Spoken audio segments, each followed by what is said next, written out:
So, Royal Enfield, the brand. Who in their right mind would want to buy one of these bikes?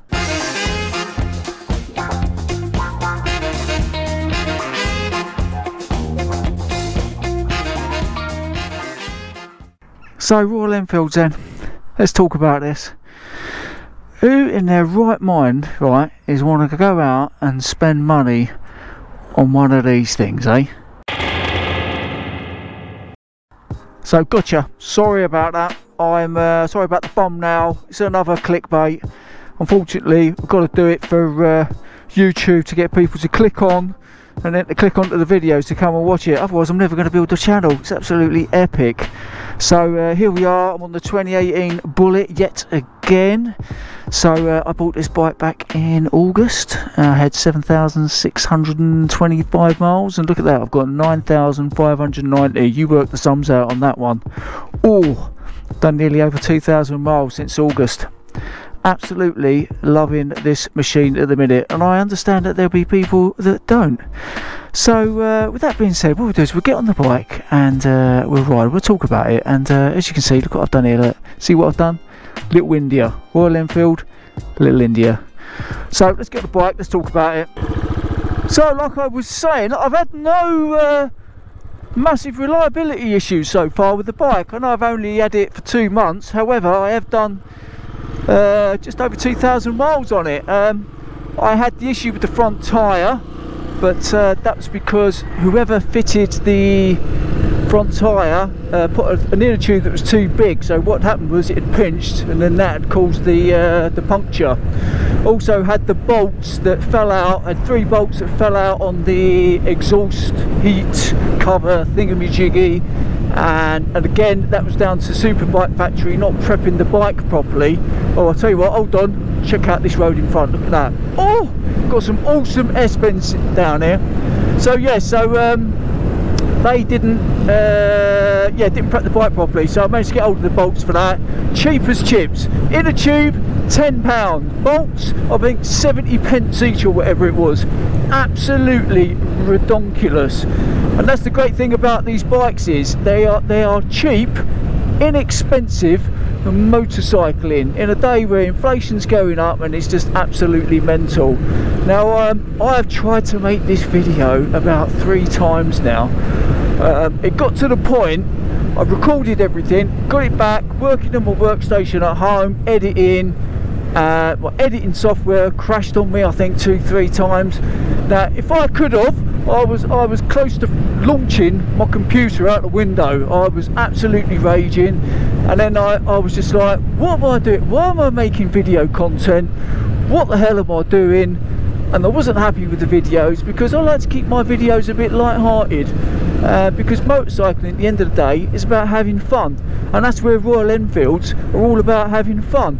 So I didn't want to bang on, and a lot of you guys may already have Royal Enfields or like the Royal Enfield brand, so I don't need to justify how good these little bikes are. If you told me though, if we'd got into a time machine and went back to the 80s and then the 90s or even the noughties, to go back to see Jim when he was younger, and you'd said, would you get one of these? I would have told you, you know where to go. Yeah, there's no way I probably would have bought, because I was into all the race replicas and everything. So I've had a few people comment on the comments down below about getting a Royal Enfield. So they're either learners or they're new to biking and whatever, and I'm like, well yeah, I mean there's a wide range of bikes that Royal Enfield make, and the prices are just ridiculously cheap. I mean, you're looking at, I think it's just under 4,000 all the way up to maybe 6.5 for stuff like the Interceptors and that. And you've got a wide range of bikes, haven't you? You've got like these retro classic type bikes, or modern classics. You've got the Himalayan, which is your adventure bike, haven't you? And then you've got stuff like the Super Meteor, and they've got the new Scram as well. They've got a couple of the new bikes coming out with that as well. So they're they're cheap, inexpensive, cheap to insure. Well, actually, no, rewind on that, I don't know. Are they cheap to insure? Let me know. I'm old, so it's cheap for me to insure. They're cheap to service, cheap on the parts, reliable, build quality. There's nothing, To be honest, there's nothing wrong with the build quality so far that I found on it. Yeah, some of the parts like the indicators and that look a bit cheapish, but you're only paying like cheap money for a bike, so what do you expect? They're nowhere near as bad as some of those Chinese bikes that were flooding the market back in the day. So yeah, Royal Enfield, yeah, they come a long way. It's I'm surprised you just don't see a few more of them, to be honest. Yeah, so for the learners, yeah, I had one guy who was asking about, I'm assuming you're a guy, shouldn't really assume, should you? Was asking that would it be worth getting the, it was my bike, the video I did on the Classic 350, would it be worth him going from a 125 to the Classic 350?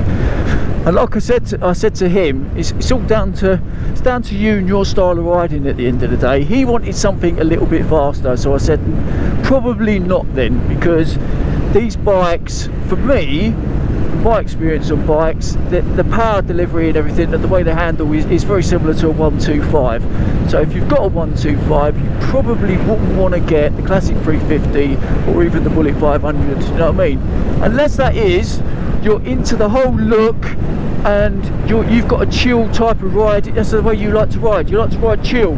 So yeah, in that case, get one, because you know it's not going to harm your insurance. You're not going to kill yourself on it unless some idiot tries to take you out, and you're gonna build up your premium, your insurance premium, and you're going to have great riding experience. And that's what I found with this. This has just been absolute blast.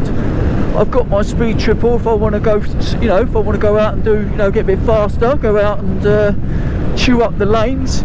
But for me, at the minute, and with my medical condition and everything, this is great for me, and they're just fun to ride. They're just great little bikes.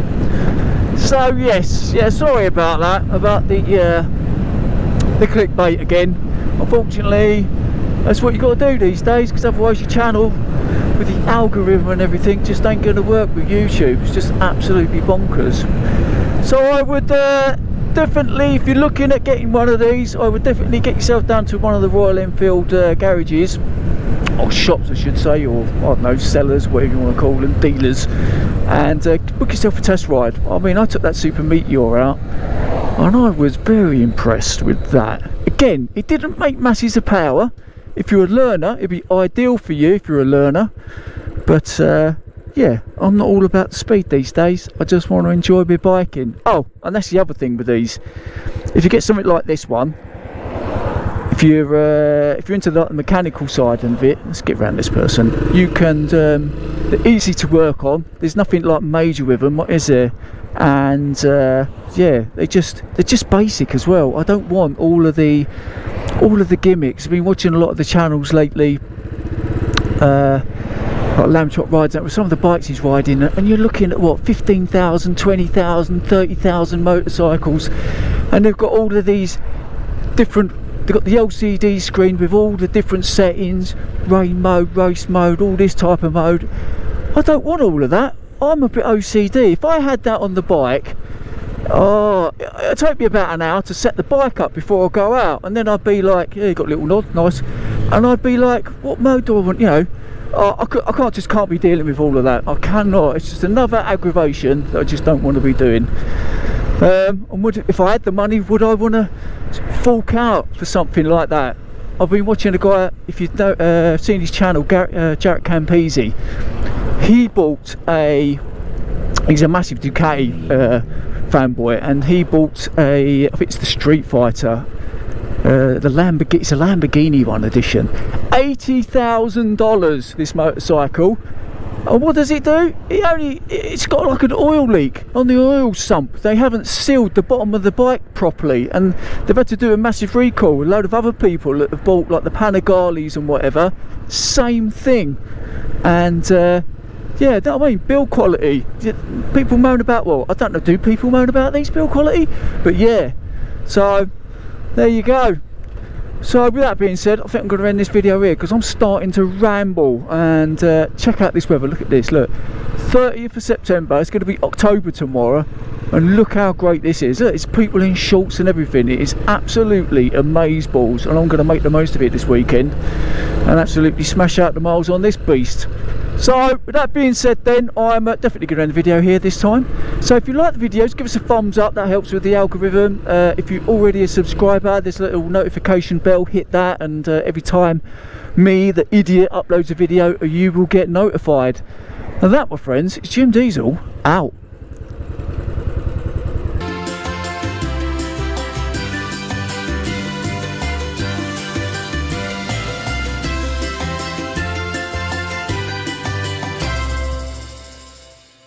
There was also one other thing while I was throwing my teddies out and nearly threw the towel in when it comes to making video content, was my all my videos I upload to YouTube, I also upload to Rumble.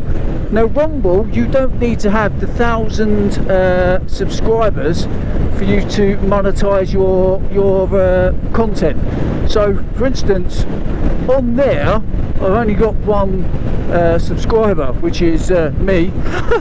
So I've made about 5 cents on Rumble, whereas I've made nothing with YouTube so far. So, and I've got like videos where I've got like in the tens of thousands. So basically they're getting free advertisement out of me. Well, they're advertising on my channel and they're making money out of me. That was the other reason for me absolutely losing my mind.